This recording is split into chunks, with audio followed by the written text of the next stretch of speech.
இப்போது இன்டராக்டிங் நீங்கள் கேட்கணும். செல்வன் சார் இங்கே இருக்காங்க பதில் சொல்ல. இது வரைக்கும் ஃபேஸ்புக்கில் ஒரு 24 மணி நேரம் டைம் ஜோன் டிஃப்ரென்ஸில் நம்ம கேள்வி அனுப்பிட்டு காத்திருந்தோம். ஒவ்வொரு கேள்விக்குமே பதில் சொன்னார். நேரம் தான் கொஞ்சம் மாறுபட்டது. இப்போது லைவாக ஒரு 400 பேருக்கும் மேலே வந்திருக்கீங்க. உங்களுக்கு இருக்கிற சந்தேகங்கள், நீங்கள் அவருக்கு தெரிவிக்க வேண்டிய விஷயங்கள், அவர் சொல்லாமல் நீங்கள் தெரிஞ்சுக்க ஆசைப்படுற விஷயங்களை மைக் உங்ககிட்ட வரும். You just have to raise your hand. Yes, first ரோவில் இருக்கிற சுபவி அவர்கள் நம்முடைய விருந்தினர், அவர்கிட்ட மைக்கை கொடுங்க. வாலண்டியர்ஸ் அனைவருக்கும் வணக்கம். இல்லை, முதல்ல அடிப்படையில் நீங்கள் பேசின எல்லாருமே இது எல்லாரும் உங்களுக்கு தெரியும்னு சொன்னீங்க. இங்கே வந்திருக்கிற என்ன மாதிரி பல பேருக்கு தெரியாது. அதனால் இங்கே 2 விதமான குழுவினர் சேர்ந்துருக்கிறோன்னு நான் கருதுகிறேன். அதனால் நீங்கள் தெரிஞ்ச ஏற்கனவே இந்த உணவு முறையை பின்பற்றுகிறவர்கள் என்று ஒரு வகை, இது என்ன என்று தெரிந்து கொள்ளுகிற முயற்சியில் வந்திருக்கிறவர்கள் இன்னொரு வகை. எனவே எங்களுக்கான செய்திகள் இன்னமும் சொல்லப்படலை.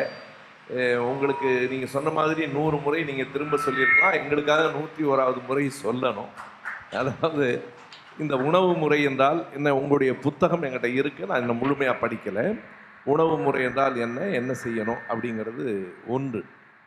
2வது, நான் இன்னொரு செய்தி சொல்லணும்னா, சண்முகநாதன் மூலமாக நான் இதை அறையும் குறையுமாக தெரிந்து கொண்டு, நான் வேறு ஒன்றும் முழுமையாக நீங்கள் சொல்லதெல்லாம் பின்பற்றேன்னு சொல்ல முடியாது. ஆனால் இந்த கார்போஹைட்ரேட்டை குறைச்சிருக்கிறேன். இட்லி, தோசை, சோறு இதெல்லாம் குறைச்சிருக்கேன்.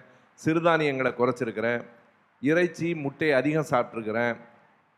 ஏறத்தாழ 5 மாதங்களில் நான் 7 கிலோ எடை குறைஞ்சிருக்கிறேன்.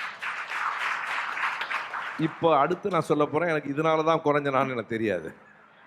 ஏன்னா இப்போ திரு சங்கர் சொல்லும்போது இப்படி 2 மாதிரியும் சேர்ந்து சாப்பிட்றது தப்புன்னு சொன்னார்.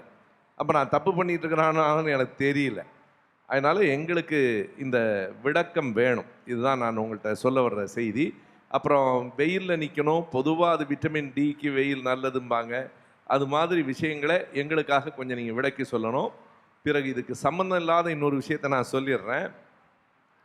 இந்த முறை, நீங்கள் பேசுகிற முறை, இந்த சொற்களில் எனக்கு ஒரு சின்ன நெருடல் இருக்குது. அதாவது சத்குரு, குருஜி, ஏன் ஜி இங்கே வந்ததுன்னு எனக்கு தெரியல. அதாவது ஒரு விதமாக இது ஒரு ரிலீஜியஸ் டோன் எனக்கு காதில் விழுகுது. அது ஏன்னு எனக்கு தெரியல. ஏன்னா இது செக்யூலராக ஒரு அறிவியல் சார்ந்த ஒரு சந்திப்பு அப்படின்னு தான் நான் நினைக்கிறேன். அந்த ஒரு விதத்தில் இந்த லயன்ஸ் கிளப், ரோட்டரி கிளப் நான் நிறைய கலந்துக்கிட்டு இருக்கிறேன். அந்த மாதிரி இந்த பவர் பாயிண்ட்டு விளக்கங்களும் இந்த குருஜி என்பதெல்லாம் ஒரு மாதிரியாக எனக்கு அது ஒரு நெருடலாகவும் இருக்கிறது. மறைக்க விரும்பாமல் நான் சொல்லிவிடுகிறேன், நான் ஞாண்டர் செல்வன் அவர்களை நண்பராகவே பார்க்கிறேன், குருவாக இல்லை. நன்றி, வணக்கம். கேள்விகளுக்கும் கருத்துக்களுக்கும் மிக நன்றி.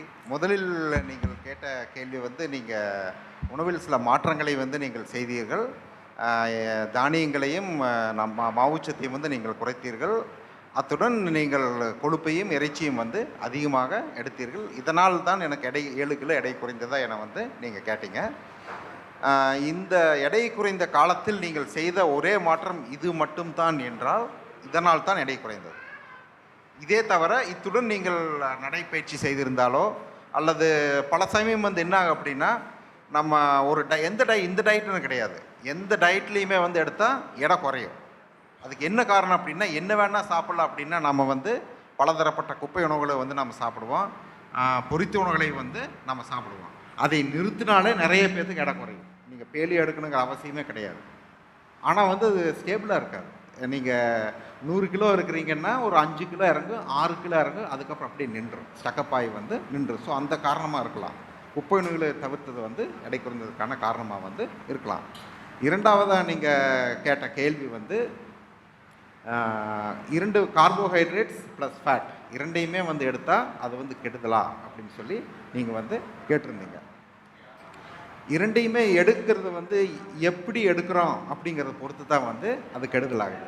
ஒரு உதாரணம் என்ன சொல்கிறேன்னா, காலையில் நீங்கள் 4 முட்டை சாப்பிட்றீங்க, மத்தியானம் அரிசி சோறு சாப்பாடு பருப்பு சாப்பிட்றீங்க, டின்னருக்கு நீங்கள் சிக்கனோ மட்டனோ சாப்பிட்றீங்க. இப்படி சாப்பிட்றப்போ நீங்கள் ஒரே நாளில் கார்போஹைட்ரேட் ஃபேட்டு எடுக்கிறீங்க, ஆனால் அதை கம்பைன் பண்ணுறதில்ல.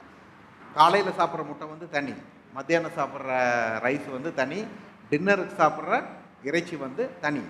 அதே வந்து நீங்கள் சிக்கன் பிரியாணியில் நெய் போட்டு சாப்பிட்டீங்கன்னா எல்லாத்தையுமே ஒரே மீலில் வந்து நீங்கள் கம்பைன் பண்ணிடுறீங்க. ஸோ அந்த மாதிரி பண்ணுறப்ப வந்து அதோட கெடுதல் வந்து ஜாஸ்தியாகுது. எதனால் அப்படின்னா, நம்ம சாப்பிட்ற சாப்பாட்டில் இருக்கிற அரிசி வந்து நம்ம இன்சுலின் லெவலை வந்து இன்க்ரீஸ் பண்ணுது. அப்போ நம்ம சாப்பிட்ற எல்லாமே வந்து ஃபேட்டாக தான் வந்து நம்ம உடம்புல கன்வெர்ட் ஆகாது. இறைச்சியாக இருந்தாலோ முட்டையாக இருந்தாலோ அரிசியோடு சேர்த்து நீங்கள் அதை சாப்பிட்டால் அது கொழுப்பாக மாறித்தான் நம் உடலில் வந்து தேங்கும். ஸோ வந்து நீங்கள் உணவுகளை வந்து கம்பைன் பண்ணலாமா அப்படின்னு கேட்டால் கம்பைன் பண்ணலாம். ஆனால் ஒரே வேளையில் எல்லாத்தையுமே சேர்த்து சாப்பிடாதீங்க. அந்த விதத்தில் வந்து பார்த்தீங்கன்னா, உலகத்திலே மிக கெடுதலான உணவு அப்படின்னு சொன்னீங்கன்னா பீட்சா தான் வந்து கெடுதலான உணவு. ஏன் கெடுதலான உணவுன்னு சொல்லி காரணம்னு கேட்டால், அதில் கோதுமை இருக்குது, இறைச்சி இருக்குது, சீஸு அப்படின்னு சொல்லி டெய்ரி அதையும் வந்து போடுறாங்க. அது கூட வந்து மேலே காய்கறிலையும் வந்து போடுறாங்க. அது கூட பைனாப்பிள்ஸ், செர்ரிஸ் இந்த மாதிரி பழங்களையும் வந்து மேலே போடுறாங்க. 5 வகை உணவுகளை ஒரே சமயத்தில் கம்பைன் பண்ணி சாப்பிட்றப்போ அது வந்து நம்ம பெருங்குடலில் மிகப்பெரிய கெடுதலை வந்து ஏற்படுத்தி ஆசிட் ரிஃப்ளக்ஸ் முதலிய பல வியாதிகளை வந்து அது உருவாக்குது. இது நீங்கள் வந்து பிரித்து சாப்பிட்லாம். பர்சனலாக வந்து 100% பேலியோ வந்து பெஸ்ட்டு. அப்படி பண்ண முடியல அப்படிங்கிறப்ப வந்து நீங்கள் சாப்பிட்ற உணவுகளை இப்படி தனித்தனியாக பிரிச்சுட்டு ஒரு வேளை சீட்டிங், 2 வேளை பேலியோ அப்படிங்கிற மாதிரி எடுத்திங்கன்னா அது வந்து நல்லது. 3வது வந்து நீங்கள் சொன்ன அந்த குருஜி செக்யூலர், நான் அதுதான் வந்து சொன்னேன். இங்கே நடந்த அனைத்து வெற்றிகளுக்குமே வந்து முழு பெருமையுமே உங்களுக்கு தான் வந்து சேரும், எனக்கு வந்து சேராது அப்படின்னு சொல்லி நான் சொல்கிறேன். இப்போ அதை தான் சொல்கிறேன். நான் குருவெல்லாம் கிடையாது, நானும் உங்களை மாதிரி டயட் ஃபாலோ பண்ணுறேன். We running a team. அதாவது நான் புரிஞ்சுக்கிட்டது சரியான முதல்ல கேட்டுறேன். காலையில் இப்போ இட்லியோ தோசையோ சாப்பிட்றோம், பரவாயில்ல. மத்தியானம் இறைச்சி முட்டை சாப்பிட்டா அதோட சோறு எதையும் சேர்த்து சாப்பிட வேண்டாங்கிறீங்க. இறைச்சி முட்டை மட்டும் சாப்பிடலாம். ஏன் நான் அந்த கேள்வியை கேட்குறேன்னா, நான் என்னுடைய சொந்த வாழ்க்கையிலேருந்து கேட்குறேன். நான் பொது வாழ்க்கையில் இருக்கிறதுனால பல இடங்களுக்கு போகிறோம். எல்லா இடத்துலையும் போய் எனக்கு இறைச்சி தான் கொண்டு வரணும்னு நான் கேட்க முடியாது. எனவே பல இடங்களில் பல மாதிரியான உணவுகளை சாப்பிடும்போது இதை பிரித்து சாப்பிடணுங்கிறது நான் புரிஞ்சுக்கிட்டு இருக்கிறது சரிதான். நன்றி நன்றி. அப்புறம் இன்னொரு கேள்வி வந்து, நான் அந்த குருன்னு சொன்னதெல்லாம் உங்களுக்கான இடத்தை குறைத்து மதிப்பிட்டல்ல. ஏன்னா இது ஒரு பெரிய ஆய்வு, அறிவியல் பூர்வமாக நீங்கள் இந்த செய்தியை உலகுக்கு தந்திருக்கிறீர்கள் என்கிற வகையில் உங்களுக்கு உண்மையிலேயே நன்றியுடையவர்களாக இருக்க வேண்டும் என்கிற எண்ணம் எனக்கு இருக்கிறது. அதில் எந்த மாற்று கருத்தும் இல்லை.